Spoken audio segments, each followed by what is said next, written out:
بسم اللہ الرحمن الرحیم۔ ایک جج اپنی بیوی اور بچوں کے معاملات کا ذمہ دار نہیں ہوتا، یہ ہے وہ الفاظ جو ہماری سپریم کورٹ کے معزز جج صاحبان نے جسٹس قاضی فائز عیسیٰ کے تفصیلی جو فیصلہ ہے اس کے اندر تحریر کیے ہیں۔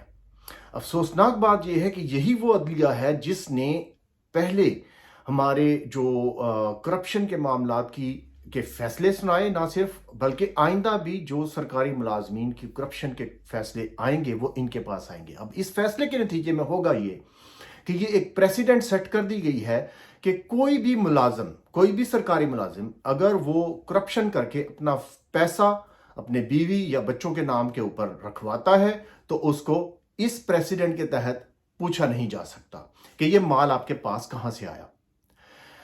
جو ہمارے سیاسی جب امیدوار ہوتے ہیں، ہمارے ایم این ایز اور ایم پی ایز، جب کوئی بھی جب اپنے کاغذات نامزدگی جمع کرواتے ہیں تو اس کے ساتھ ان کو اپنے جو خاندان کے دوسرے لوگ جیسے بیوی اور بچے ہوتے ہیں ان کے اثاثوں کی تفصیل بھی جمع کروانی ہوتی ہے۔ اب یہ تفصیل بھی بے معنی ہو کر رہ گئی ہے۔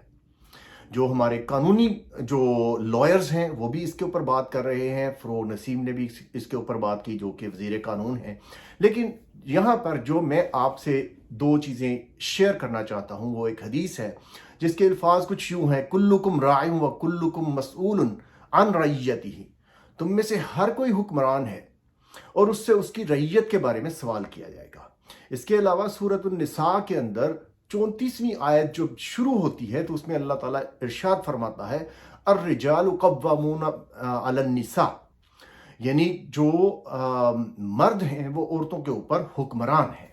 تو اس تناظر میں اگر ہم دیکھیں تو ایک گھر کا جو سیٹ اپ ہوتا ہے اس کے اندر مرد اس چھوٹی سی سلطنت کا جو فیملی ہے اس کا سربراہ ہوتا ہے، اور اس کی جو رعیت ہے اس کے اندر اس کی بیوی اور بچے آتے ہیں۔ یعنی قرآن یہ اصول طے کرتا ہے کہ گھر کا سربراہ مرد ہے اور بیوی اور بچے اس کی ذمہ داری ہیں۔ لیکن ہماری عدلیہ نے آج کیا فیصلہ کیا کہ یہ ججز کے لیے یہ اصول لاگو نہیں ہوتا۔ یہ کہاں کا اصول ہے؟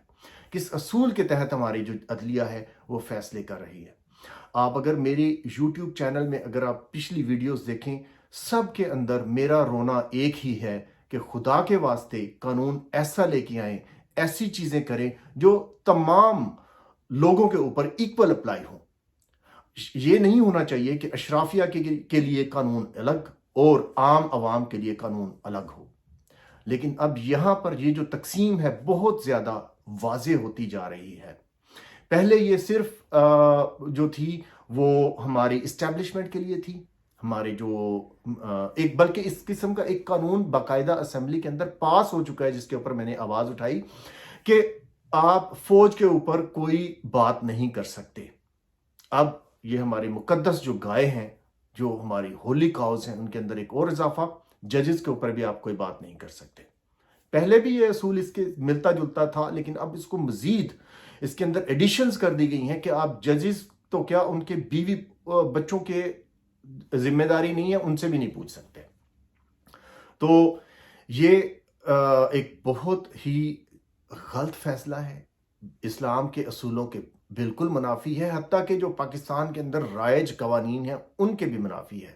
عدلیہ کو ہماری اگر آپ دیکھیں یہ بھی بات بڑی کہی جا رہی ہے کہ 128واں نمبر آیا ہے دنیا کے تمام جب عدلیہ کے جو نظام ہیں جو اس کو رینکنگ کی گئی تو دنیا کے تمام عدلیہ کے اندر پاکستانی عدلیہ کا جو نمبر ہے وہ 128واں ہے۔ اتنا گرا ہوا نمبر اسی وجہ سے ہے کہ اس قسم کے فیصلے ہمارے ججز جو ہیں وہ کر رہے ہیں۔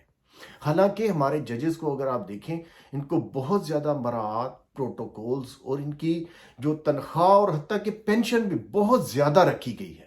ہم اپنے جو حکومتیں ہیں ان کو بہت زیادہ تنقید کا نشانہ بناتے ہیں، لیکن انہوں نے یہ کام بہت اچھا کیا ہوا ہے آلریڈی، تاکہ یہ رشوت نہ لیں، اپنے ذرائع سے چیزوں کو پورا کر سکیں۔